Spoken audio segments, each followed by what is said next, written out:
नमस्कार मंडळी. तर डब्यासाठी सुकी भाजी काय करायची हा तुम्हाला प्रश्न पडला असेल तर हा व्हिडिओ पहा, म्हणजे तुमच्या लक्षात येईल. अगदी झटपट होणारी आणि चमचमीत अशी आज आपण तोंडलीची भाजी पाहणार आहोत.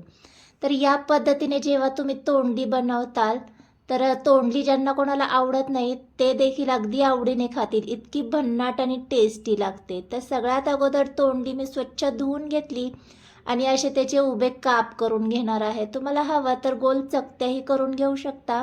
आता इथे तोंडली सगळी चिरून घेतलेली आहे. सोबतच मी काय केलं, यामध्ये एक बटाटा देखील घेतलेला आहे, त्याची साल काढून असे काप करून घेतलेले आहेत आणि हे देखील स्वच्छ धुवून घेतलेले आहे. आता लगेच आपण फोडणी करून घेऊया. गॅसवर कढई गरम करून घ्यायची आणि साधारण 2 चमचे इतकं तेल गरम करून घ्यायचं आहे.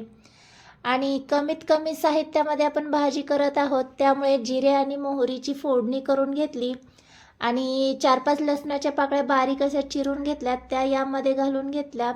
लसूण आणि हिंगाची फोडणी झाली की यामध्ये आपण लगेच भाजी घालून घेणार आहोत. तोंडली आणि बटाटा मी सोबतच स्वच्छ धुवून घेतला एकत्रच, तो यामध्ये घालून घेतला.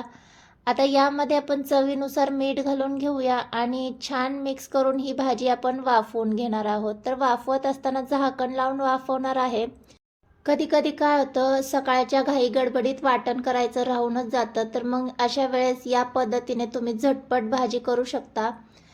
वाटण न करता देखील ही भाजी तितकीच टेस्टी होते. तर इथे 5 मिनटं झालेली आहेत. आपली जी भाजी आहे ती बऱ्यापैकी शिजलेली आहे. एकदा चेक करून पाहायचं, मगच पुढची प्रोसेस करायची.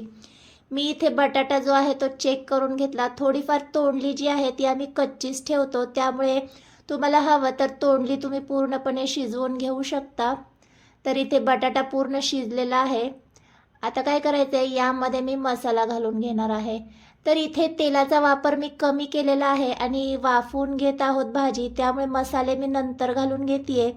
तुम्हाला हवं तर तेलामध्ये मसाले घालून घेऊ शकता, पण काय होतं ना, तेलामध्ये मसाले घातले की ठसका उठतो, त्यामुळे मी नंतर मसाले घालून घेतले.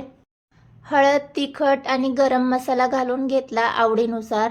2 मिनटं परतवून घेतलं आणि सर्वात शेवटी यामध्ये मी शेंगदाण्याचा कूट घालून घेतलेला आहे. भाजलेले शेंगदाण्याचा कूट घालायचा. तर मस्त इथे 2-3 मिनटं मी परतवून घेतली आणि इथे आपली भाजी तयार झालेली आहे.